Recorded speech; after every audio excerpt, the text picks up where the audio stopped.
Well, hello all. Welcome back to Mixed Messages. I am here with my oldest son now, and I'm really pleased to introduce you to Gabriel, Isiah, Zion, Burr on the show today on the Father and Son series. Welcome, son. Thank you, Father. Yes, son. So you have all these names. Why don't we start there? Like, you've been Gabriel in the past, you've been Zion. I don't think you've ever really been Isiah yet, have you? Not really. Has been the name that just got handed to me. Yeah, didn't it though? You got handed these names.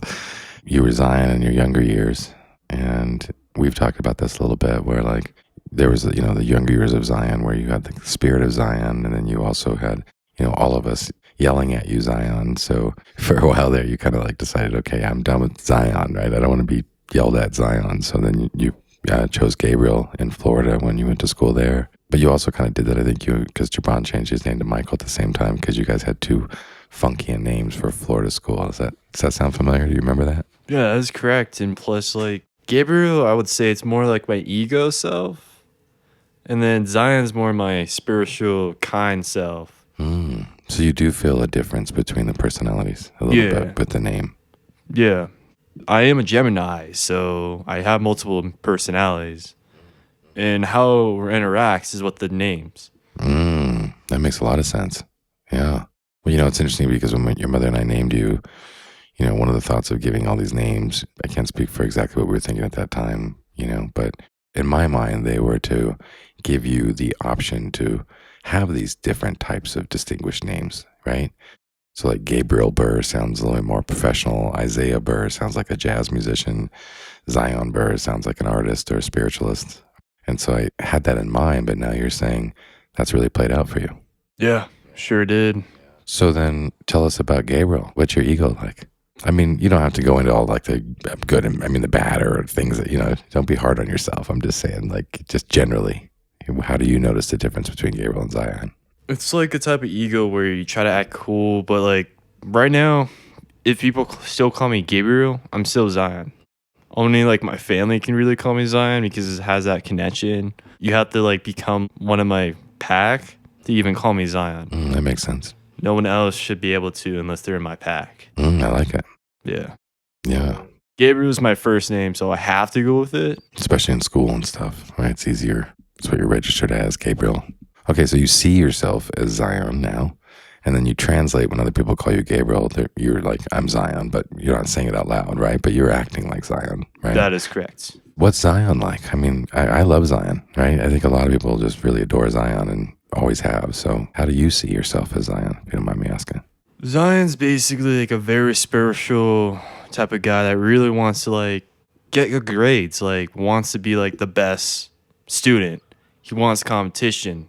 He wants to win. So that kind of stuff. If he's interested in something, he'll do his best to make the best design or get the highest grades or have the best time management. So Zion is like your higher self. Yeah. So Zion feels like he's more a go-getter. It's kind of more ambitious, and That is correct. and he wants to do the right thing for himself and others. Yeah. So that's his kind self where he actually will open the door for someone else or go help out. He's not the type of guy to be like, hey, can I help you out? He just does it. I know that guy. Yeah. I mean, you really did that with the story property and just on so many levels, right? Yeah, I noticed the difference. I mean, I'm not quite to the place where I can say the Gabriel or the Zion, right? But just straight up Zion, like, there's when you're not in your ego self and you're being the kind Zion, like taking a walk with you, like conversations, like, you're definitely super present and you share more as a person. I feel like you also reveal yourself and are more honest about what's going on inside your head and your feelings as Zion, which is always really refreshing. So we'll kind of go back, I guess, and kind of take it another direction for a second. So when your brother was on the show and we first started these, I asked him what he remembers as some of his earliest memories. I don't know if you've thought about it in a while, but do you have like really early memories that come to mind? Like even just when you think back, like at your youngest self, do you remember any places or things or people or moments? I would say like my younger years definitely experienced in New York. It's one of them. Yeah, you have images in New York when you're really young too, right? Not like the older boys taking the train alone, like when you're actually really young. Yeah, those are cool. So that puts you at about 4 and 5. That's about as far back as many of us remember, unless we dig deep. Do you think you remember anything before 4 and 5? Do you remember anything before New York as a little boy? I remember like at that age, around that age earlier, just seeing my parents argue. Mm-hmm. Like I memorize everything. Sometimes I just say I don't, but since I was a baby till now, I memorize everything. But sometimes I just don't want to think about it. Good to hear. Yeah. So you do feel like you have a really strong memory of you've stored in your computer bank, but you don't pull it up very much. Yes, that is correct. It's like it's something like you look at a pitch and you're like, oh yeah, I remember doing that. It's not obviously I'm not gonna remember like every single hour or every single second or minute when I was like a baby until now. Nobody on earth can do that. But you can still memorizing like some of the stuff at a few times till you get older. The only best way is looking at pictures, or if you bring that up, saying, "Oh, have you remember that Costa Rica trip we went to?" Sure. That's one. Oh, remember when you lived in Park City, Utah? That's another one. Yeah. Oh, remember like when we used to live in Tampa, Florida? That's another one. That's fun. Why don't we go to Tampa for a minute? Did you ever see dolphins there when we were there? Do you remember? Multiple times. Yeah, that was a nice time. So yeah, you were very young when your mom and I started arguing more and got divorced. And it's, it's stuck with us our whole life, right? Yeah. Yeah, that was heavy. Do you remember what the fighting felt like, or did your look sounded like, or was it just kind of just remember the feeling? Just remember witnessing it. Mm-hmm. Like, yeah, just seeing two parents just argue and then get frustrated about everything, and then seeing like family drama since the beginning till now.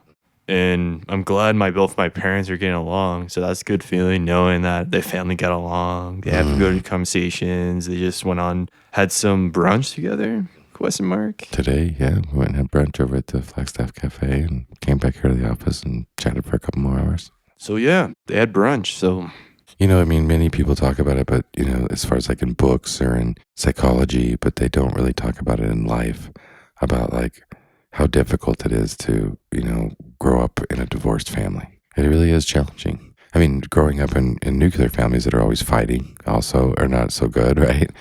Or growing up, everybody has family stories, but nonetheless, divorced families, it makes it really tough, especially on a young child who now doesn't have their parents together and life just doesn't seem the same. When I thought about opening the show, one of the things that I wanted to kind of remind us about the show, both the audience, thank you for being here, and then you, son, is kind of what is the meaning of mixed messages? So I looked up the definition. I know you know, but I'm just going to say it again so it kind of brings light into kind of the whole reason why we're having these conversations, right? So it says here, just on the top level of mixed messages, any communication that is contradictory or inconsistent or unclear, especially in its motive or in intent. What that means to me, or here's an example. Mixed messages is when your words say one thing and or your bodies and vocal tones say another. Like if you say I love you, but it sounds like I love you, like you're not into it. That's kind of a mixed message. It's like, do you really love me? Because it didn't sound like you love me the way you said it.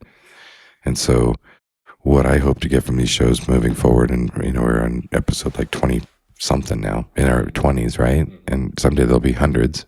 So what I really try to get from this is to make sure that we're having really honest conversations with each other to where we know we're not sending mixed messages, right? And we know that we don't have a false motive. So I'm telling you, oh, I support you for these reasons, Zion, but like I'm only really supporting you for these reasons that I don't tell you about, or, like manipulation, or like, and then also if you're hurt about something in your life and yet you don't talk about it, you also can feel like you can say I love you and you can mean it and you can have normal conversations, but you're holding on to something that you haven't gotten a chance to say so that you can get it off your chest and be honest about it. So I think this is, with what I did with your brother and what I'm doing with you, is my effort to say, for me, at least as a human and as a father, I want to ensure that I do that first and foremost now after 20 some episodes with other people. I do it with my sons. I do it with you two as the people that I love the most, to make sure that I'm not sending any mixed messages. And also I would appreciate you not sending any mixed messages in return, right? And so sometimes just sitting down and having a deeper conversation, particularly in front of a microphone, your brother and I got to realize kind of helps make sure that we just flush that out. And then also maybe gives people an example in the world who might be having a harder time having conversations with their parents or with their children that it can be done. Yeah, it's not just their parents or like children. It's about romance relationships, friends, and family members or coworkers, bosses. Spot on. Yeah, it's like everybody. We don't want to be sending mixed messages to anyone, do we? No. And we don't want to receive mixed messages from other people, do we? No. No. No, that's great. Great caveat and compliment of that. Thank you. So that's the mixed messages show. And I feel like the difference between, me too, like when I'm trying to think about like, I don't have a name to associate to my ego versus like my higher self, right? Or my lower self versus my higher self, or my more unspiritually evolved self versus my higher self, right? There's the stressed out version of me that is less available and more grumpy and, that you had to grow up with at times when I was overwhelmed as a father, and then there's probably the more laid back, calm version of me now that we've been able to get to over time. But, I was not always the easiest father. I believe I've always been very, very loving, but was not an easy father. There were times when I was loud, or I did send mixed messages because I was stressed about something that I didn't make it be your fault, or things like that, And I definitely acknowledge that and get that over time. What do you feel about that? I feel like I learned a lot of my discipline from you. Okay. You always push me harder to be like the best I can be. It was at that moment where I go over to my mom's place, start having bad habits, and then you have to fix my bad habits, and then going back and forth. So it's that kind of moment where you actually taught me discipline as you like get up in the morning, where my mom would be like, it's all good, you can sleep in, you can like rest, you don't have to make it to class. But like my mom's laid back and I love it for that. Mm-hmm. So I learned my relax, laid back self, and you learn to be like, you gotta make your bed. It's your living hood. If you can't make your bed, then you're not. If your household is getting messed up, you're not the right moment in your life. Right. So right now, like going back to college, living on campus again, my room's really clean, made bed. Anybody can walk in that room, sees everything organized. And it wasn't always like that. My room used to be messy, bunch of stuff on the floor, garbage hasn't been taken out. So yeah, if you don't have that discipline to get up in the morning, go brush your teeth, go take a shower, or even make your bed or go to the gym or meditate, you're obviously not going to be able to have a clean room, because if you don't have motivated, just clean your room, it's going to mess up everything else. Like when you go to work, if you're a college student, when you go to class, you're not going to be focused in classroom. You're not going to do all your homework. You're not going to study in your room. You're just going to be going like, I want to watch TV on my free time. I should be studying. Or I could be playing video games or having a party with a couple of my friends. But if you have a clean room, you're like, nah, I feel like just reading a book or doing some research and not going out to like party. Yes, I got invited to a few parties. I said, no, it's not worth it. That one moment can ruin you. And there's always other ways to have fun, especially when you're sober. So you just got to learn to have good discipline and knowing how to just pray. It looks all really good on you, right? I can totally believe that your room is totally dialed in right now. And you're into fashion at this moment too. You're kind of like redoing your vibe, your fashion and stuff. What have you learned so far about fashion? I learned that with my fashion, it really helps out because like you can dress differently. It really shows you're more professional. I have different outfits of like going out, hanging out, or going to a few events. And then another thing is like a lot more people respect you. And a lot more college girls think you're attractive. They're more interested in you. They actually want to chat with you. They actually like a couple of days ago, I got like a note and like chocolate from a girl. Oh, wow. A college girl on campus. Okay. But also I was being loved. I was being kind, being respectful. You got to treat women right. And then that's how it happened. Got to help them out, but you can't wrestle them from the ocean. You just got to be there for them, but not be there. You got to be present with them, be like, check on them, but don't fully check on them. Don't fully depend on them. But you also got to treat them right. And then they'll notice, wow, this guy is like actually a good man. But obviously, like, not a lot of women experience that, so they don't know what to do, and they get shy, and then it's complicated. Yeah, it's definitely complicated. Definitely complicated. So on the fashion side, I totally see it, like just even how you were rolling today, and I've noticed that I tended to underdress myself quite often, and then I went through different phases of fashion for sure, but I think it does make me more comfortable when I see somebody who's taken time to make themselves look good.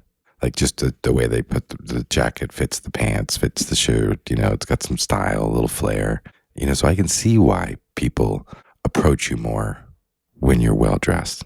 Right? It's like, it doesn't seem like it's like a mystery because you can kind of go, that person seems to like put themselves together well and seems to be interesting. I guess that's the word that I would think, is people who dress themselves well are just naturally more interesting. What do you think about that theory? I think about it, it's not just random clothes. You gotta like have clothes that actually match. And then you gotta like start a routine where basically you gotta wash those clothes. You gotta make sure they don't have wrinkles. You gotta have like your belt and you have your jeans up to your waist. That's the spot you need it at. So that way it doesn't look like you're down. So it doesn't look like you're like a little kid like dragging your pants. Or you can't have it too up because that'll look really weird. They call that old man. Yeah, you don't want to look like a grumpy old man. Yeah. So you have to have it the right spot. And you just got to know what to dress. You got to do research of knowing what's your interest. Like, whatever wear, you're basically advertising it. So just think about that. That's a great point. Yeah, whatever you wear, you're advertising it. Tell me about your love for sports. You actually really like sports. I mean, I guess you probably have a lot of frustration with sports because you don't get to play them as much. But like, what do you love about sports? I love seeing your love for sports, and you got me more into it. And I was actually into sports as a young person. Your mom was very athletic and into sports. What do you like about sports? I like the competition. I'd rather do the sport because I feel like I'll be more in the competition. But there's some sports you're just not meant for. And you just got to work hard and you have to be in that spot. And high chance of concussion, all this other stuff. That's why I'd rather watch it and just cheer for the team and then seeing like plays go down. Obviously, I'm not into watching it as much unless it's like if it's like learning about like the teams, about the culture and stuff. But you're really good at keeping up with the personalities, like the players. And I think it makes sense that you explain that you like the competitions because, I mean, they're the competition, right? They're playing on our behalf and their skills are what we get to admire. It is pretty admirable, isn't it? It's just seeing these guys just perform like just unbelievable athletes out there. I think the whole world is enamored with sports. I kind of got myself kind of out of it for a while, but I now understand completely why. It's like superhuman. You get to watch like superhuman beings like really work their hardest competing. Yeah, it kind of motivates you. Sure. Yeah. So there's going to be like this competition for like flag football. So I'm going to try my best to like get playing way ahead and work on my throws. Like somehow like a lot of people say it. My dad says it. My mom says it. My brother says it. Like I know how to throw. You got a great spin on the ball and a good throw and accuracy. Yeah. Yeah. And by me watching the game of NFL, I understand a lot of the plays. You really do. You call them out and everything. Yeah. So by me knowing the plays, if I have like a team, and I already do have a team that's interested in playing, I'm going to have my brother, Trenton, and Cheesy. So I'm going to have those three buds of mine, including my brother, and the three. And we're going to like build the ultimate team. Me and Trenton, like he's my personal trainer now. Like not a lot of students on campus be like, meet like a cool guy that's like your personal trainer. Yeah, that's really lucky. That actually like goes to college for that degree. He knows the nutrients, so he knows how to teach you how to eat good. He knows how to work out. And he knows how to teach Kung Fu. Like, he teaches me Kung Fu on the side. I'm like, what? That's awesome. I don't even have to go to a Kung Fu class. He's just casually teaching me, like, just like that. Yeah. So you just got to surround yourself with good friends because don't let your ego go. Don't be like, why would I hang out with Trent if I hang out with this crew? But, like, just gotta like you can't hang out with that crew. They'll make you do bad choices. So stick with the real guys. That's the smart guys. The people that actually like bring you up, not bring you down or bring in the middle where they're at. Yeah. Well, it warms my heart to hear you say that and to go in that direction for sure. Yeah. I like your crew. Definitely. But it doesn't mean you shouldn't say hi to them or like say how you're doing. Sure. It just doesn't mean you don't hang out with them. Don't spend more out of that time because as a Christian, even any Christian can fall. Like, I fell down hard the last few years. I lost my faith, and now I'm trying to get back into my faith. So now I'm understanding forgive people for what they've done, and I forgive both my parents of like what they done. I forgive all my past relationships and forgive whoever does anything wrong and just see how they're doing and just be love. That's what my brother's favorite like catchphrase, like be love. So Yeah, it's groovy, man. I love that stuff. yeah. So then on the negative front, then when you think about your ego, you know, and it doesn't have to be the name Gabriel, but we'll just say Gabriel just for the sake of it because you said it. What's the kind of shit that Gabriel does that's not so cool? The kind of stuff he wants to do. Yeah, he just wants to hang out with the crew guys, like, but they're not even that cool. It's at that moment you're like, dang, do you really want to drink with these guys or smoke weed or basically worry about getting laid and not being in a committed relationship, do friends with benefits? Just not the way to go. Like, you just got to meet the right woman, go out with her, and not just be like, oh, do you want to have sex? Not like that at all, but I like, know what you're saying. Yeah, yeah. totally. Yeah. just not like just hang out with her because that ego, it's not the way to go. It's like you can't just sleep with women left and right because you just got to get them know them more. Like, what if you got her pregnant and then you're stuck with her the rest of your life? Because like, What have I always said there? What was my big advice on that one? You want to share? you got to wrap it up. Yeah. Or the other term? No glove. No glove, no love. Yeah. Yeah, you know, I've thought a lot about what you just shared, you know, from myself and for humanity, for everybody, because everybody goes through that, right? And your mom and I were actually talking about a little bit today at brunch was, you know, I think I kind of look at our personalities. We can kind of have these like three personalities. There can be the kind of, you know, get by, status quo, kind of semi-asleep. I had another word for it that's I'm fumbling with right now, but it's basically like unaware. You know, you're just doing what you do. You don't even know why you're doing it. And it's kind of a mixture of your ego and your heart and everything, but you're basically like oblivious to your decisions and why you're doing them and what you're doing, right? Exactly. And then you have kind of your lower self, which is like the voice in your head that's saying, yeah, let's go do all this negative stuff. What's the problem? Like what's, you know, whatever. Yeah. And tells you to do the negative stuff. And then you have your higher self, which is kind of on the other side of your ear saying, no, man, like life's moment, you know, everything else you just said on the positive. So I think that's kind of part of the challenge, right? Is that to be our truest selves, we have to kind of acknowledge all those personalities, but to really walk in an awakened way and try to focus on good behavior, to be operating in your higher self all the time as much as you can is a choice. And it's habits and behavior, right? Yeah, it really does change your behavior. My ego self would be like, I want to go to the nightclub and pick up chicks, like college chicks, to get laid and dance with them and stuff. But at the end of the day, like going to the club, you realize they hang out with multiple guys and you don't need that woman in your life, like at all. And during that stage, I was like a big gamer too. I'll be like hanging out with these dudes I don't even know in real life, just gaming all the time. And just, that was my other ego. So, It's a gamer dude, right? gamer dude, that's Yeah. just. Well, a lot of those guys really turned on you too, didn't they? I mean, they act like you're a friend, but then like the other side of the story, separate from the women, is that the guys themselves aren't very loyal, are they? No, they're not. Another thing about it, I would say dude, and just so lame. That's what I'm saying. Like your voice changes when you even think about that guy, right?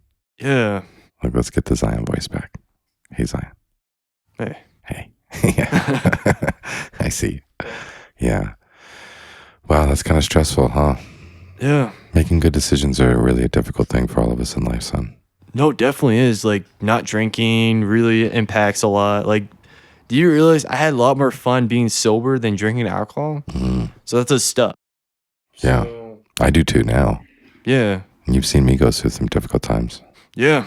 And we both went rough times. Just like, yeah, I got saved multiple times, but like, from God.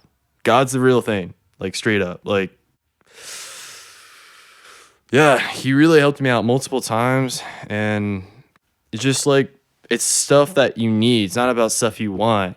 I needed to be saved multiple times, and he was there for me. There would have been moments I could have been in jail or I could have got a DUI, but He was like, nah, that's not happening to you at all.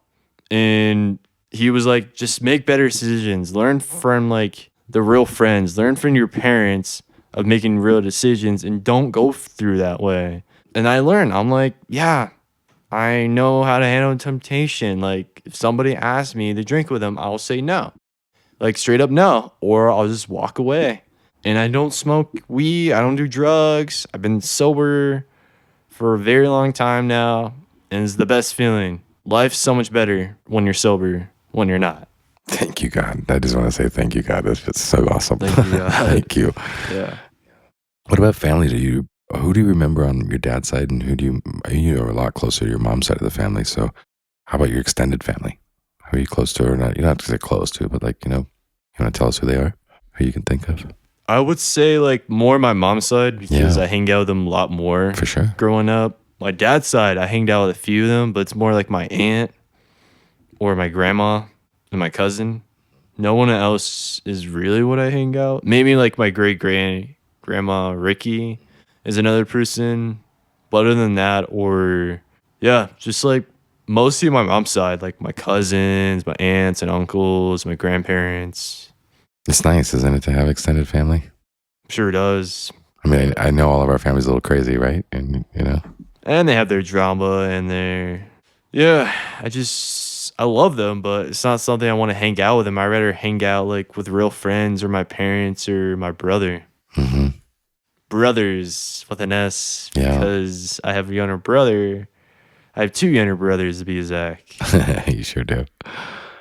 Yeah. He's talking about Tahoe the dog. Tahoe is definitely a part of the Burr boy family now. He is the youngest brother of all and hangs with the crew. It really delights me that you and your brother have become so close and over the years and have really established the relationship that you have now. It's such a beautiful thing to witness.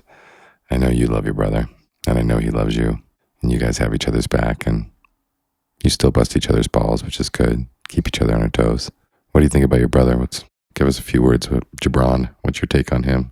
About my brother, there's nobody else can replace my brother at all.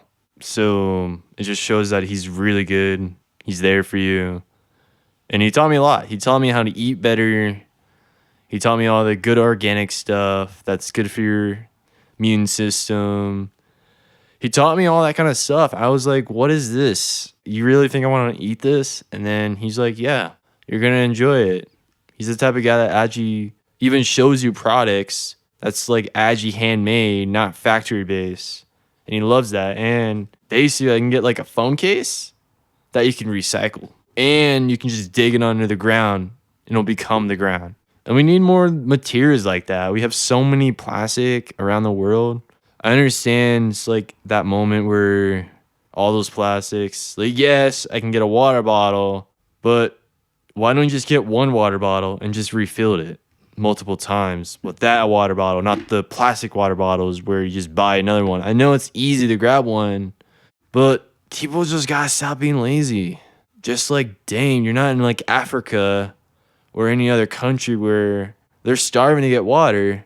They're like, dang, I want a little bit water. And people are just like out here wasting water, just like getting water bottles and not being like, yeah. That's one of the things about our food. We produce the most food in this country, America, than any other country. And we throw away most of that food too. Do you imagine if we didn't throw away all that food, we would be able to feed the whole world? So it just shows like how selfish people can get and greedy. And yeah, that's why our planet's dying. That's why people are planning going to Mars, because they know what's going to happen in the next 30 years.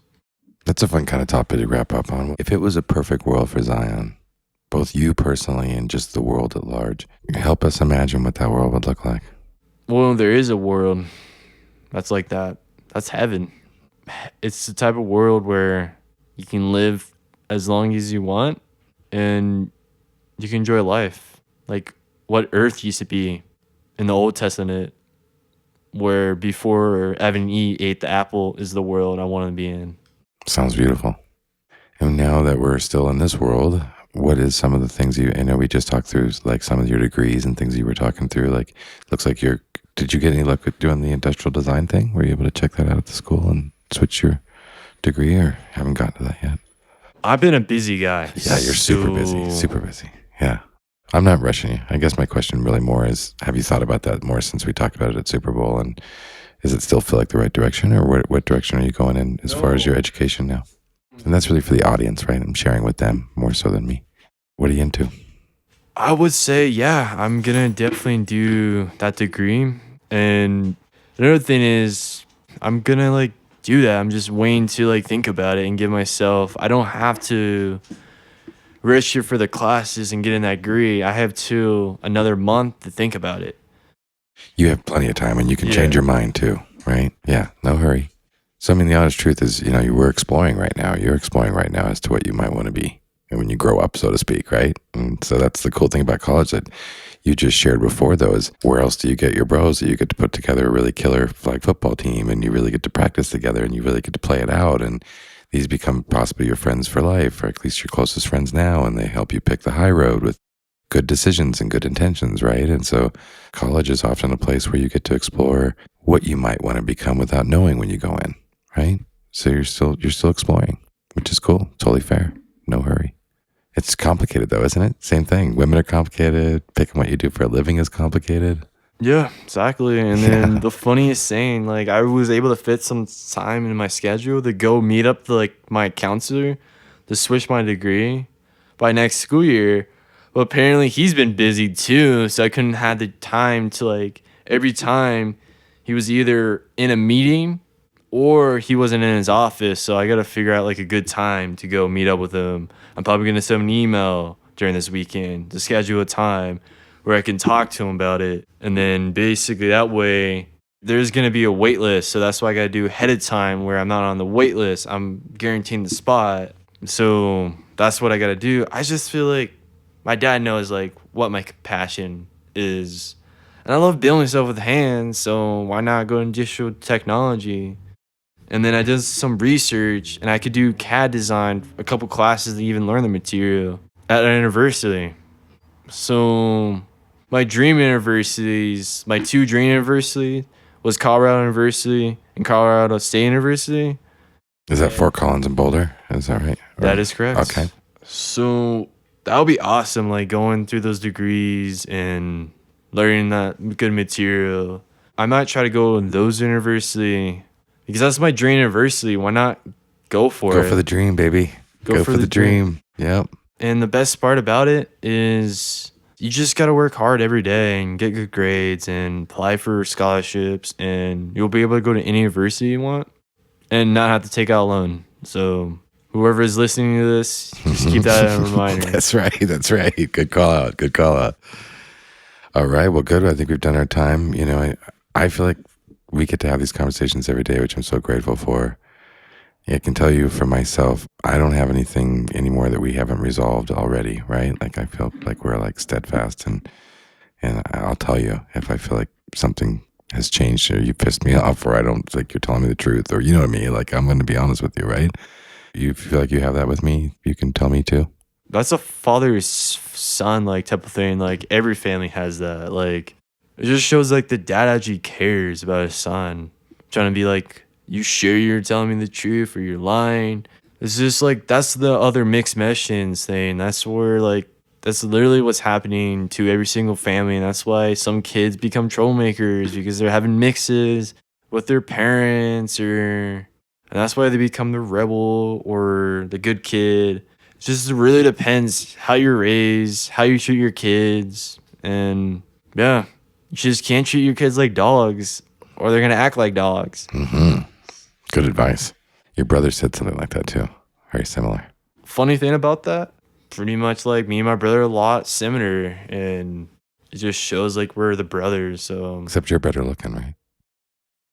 I'll let about that. Just kidding, Gabrial. Just kidding. All right. Well, I love you. Thank you for being here on the mic. Well, I can't wait to do more episodes with you later, but I feel really good about this. It was an awesome session. Couldn't have asked for more. How about you? You got anything else to say? Nothing else really to say other than we can have a competition and then See who's more attractive. Okay, I'll think about putting like a little post up. See what's. All right, I love you, man. I love you too. Yeah, I got your back. I know you got mine. Of course. Of course. All right, that's it. Mixed messages, everyone. Thanks for joining us. Thank you. Be love. Mixed messages. Mixed messages. Mixed messages. Mixed messages.